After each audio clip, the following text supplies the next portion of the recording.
हिरण्यगर्भः समवर्तताग्रे भूतस्य जातः पतिरेक आसीत् सदाधार पृथिवीं ध्यामुतेमं तस्मै देवाय हविषा विधेम हिरण्मयेन पात्रेण सत्यस्यापि हितं मुखम् जोऽसावादित्ये पुरुषः सोऽसावहम्।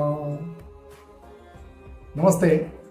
In this very special category that is dedicated to healthy pregnancy in Mantra Yoga meditation mobile application, there are references from Palskar Grahi Sutra, there are references from Sola Sanskar that in ancient times, and one of the reference like Abhimanyu getting into the Chakra view, it was also during the time period of Garbha Sanskar, that is the time period of pregnancy.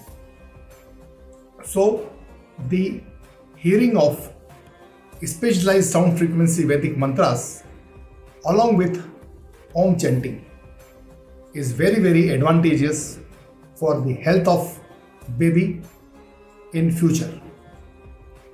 So for this healthy pregnancy category, simultaneous chanting of Om and hearing of Vedic mantras is very, very advantageous when it is done for 24 days. Wish you all the very best for a healthy pregnancy for this very special category that is dedicated to healthy pregnancy. Thank you very much. Stay blessed. ॐ भद्रं कर्णेभिः शृणुयामदेवा भद्रं पश्येमाक्षभिर्यजत्राः स्थिरैरङ्गैस्तुष्टुवाग्धूसस्तनोभिर्व्यशेमहि देवहितञ्जदायुः स्वस्ति न इन्द्रो वृद्धश्रवाः स्वस्ति नः पूषा विश्ववेदाः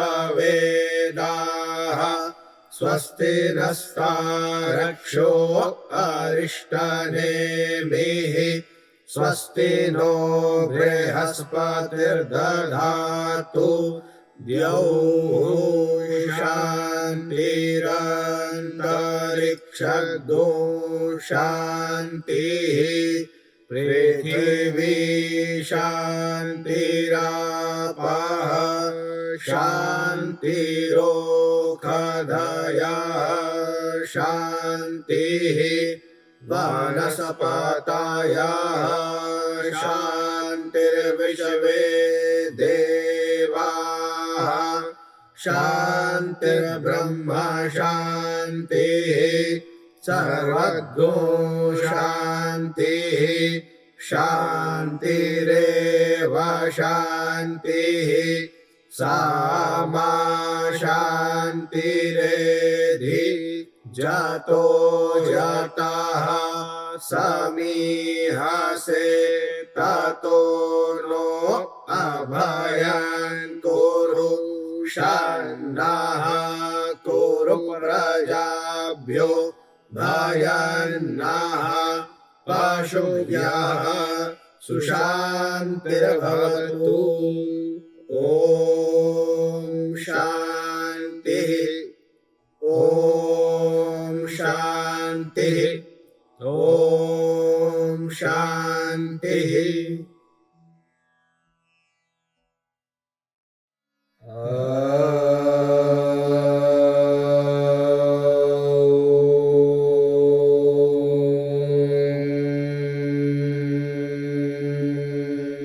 हिरण्यगर्भः समवर्तताग्रे भूतस्य जातः पतिरेक आसीत् सदाधार पृथिवीं व्यामुतेमां तस्मै देवाय हविषा विधेम हिरण्मयेन पात्रेण सत्यस्यापि हितं मुखम् जोऽसावादित्ये पुरुषः सोऽसावा